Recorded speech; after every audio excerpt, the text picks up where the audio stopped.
বিয়ে করবো না ভাইয়া, মাফ চাই, যে অন ক্যামেরা বললাম আর বিয়ে শাদী করবো না। ভালোবাসি, ভালোবাসবো, বাট ওর কাছে আর থাকতে চাই না। আমি মেন্টালি অনেক ডাউন হয়ে গেছি। এর আগেও আমার একটা মানে বিয়ে ছিল, সম্পর্ক ছিল এর আগে। এই জায়গা সিগনেচার মারামারি। শেষে মোহনা কি সুখী ডিভোর্স দিয়ে প্রিন্স মামুনকে? সুখী বলতে ভাই ডিভোর্স কারোর জন্যই কোনো সুখের কোনো জিনিস না, খুশির কিছু না। বাট একটা যে সম্পর্কের কি বলে সেটা দায়, একটা ভার, ওটা মনে হয় আমি একটু হালকা ফিল করতেছি।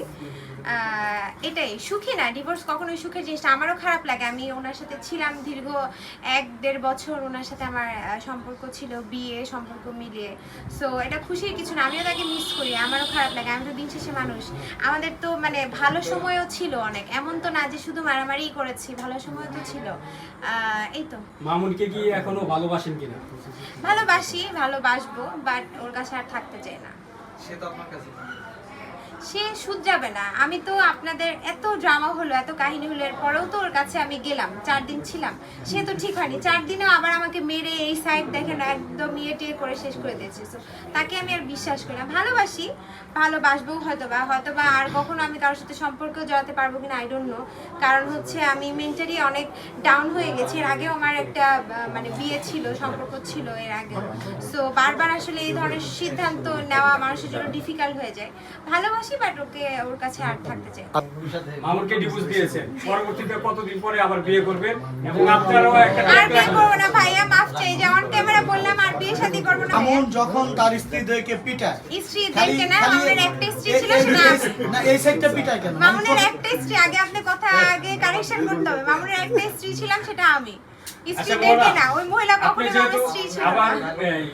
এই জায়গা মামুনকে ডিভোর্স দিয়েছেন, সিগনেচার মারামারি। জেল থেকে বের হয়ে লাইলার সাথে কথা বলেছে, হ্যাঁ এটা আমার জন্য অনেক অসম্মানের মনে হয়েছে আমার কাছে, এটাতে আমি অনেক কষ্ট পেয়েছি। বাট এই রিজনে যে ডিভোর্স হয়েছে এরকম কিছু না, রিজন তো অনেকগুলাই ছিল। আমাদের মারামারি, তারপর ধরেন হচ্ছে লাইভে সেই ধরনের আচরণ করা, সবকিছু মিলিয়ে আমাদের ডিভোর্স হয়েছে। আমি তৃতীয় ব্যক্তিকে এত প্রায়োরিটি দিব না যে কোনো তৃতীয় ব্যক্তির জন্য আমাদের ডিভোর্স হয়েছে।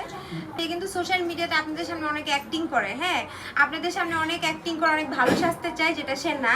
সে আমার বার্থডেতে উইশও করেনি, আমার বাসার নিচেও আসেনি। আপনারা যখন বাসেন আমাকে আসেন ভিডিও করেন, ওই দিনই আপনাদেরকে দেখাইতে আসে যে সে অনেক ভালোবাসে বউকে, সে হচ্ছে ভালোবেসে আসতেছে, আমার জন্য ওয়েট করতেছে, বাসার নিচে ওয়েট করতেছে। এগুলো পুরোপুরি মিথ্যা কথা।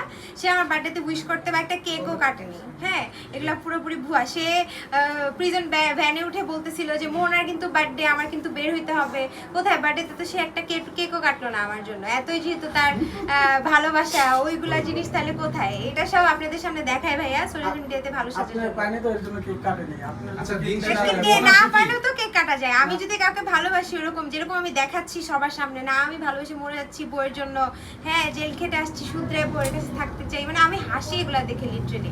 তার হচ্ছে মানে ক্যামেরার সামনে এক রূপ, ক্যামেরার পিছনে পুরোটাই উল্টা। সে আমাকে ক্যামেরার পিছনে যেভাবে গালিগালাজ করে এগুলো আমি আর নাই বললাম। আর সে আমাকে সরি একটু লাস্ট আমি একটা কথা বলি। সে বলতেছিল আমাকে কখনোই ভালোবাসেনি, মিথ্যা হ্যান ত্যান। 6টা মাস মায়ের খেয়ে গিয়েছি ভাইয়া, 6টা মাস 6000 বার মায়ের খাওয়ার পরে আপনাদের সামনে এসেছি। এরপরেও যদি সে বলে ভালোবাসি নাই, তাহলে আমার মনে হয় পৃথিবীর কোনো মেয়ে তাকে ভালোবাসবে না। ঠিক আছে।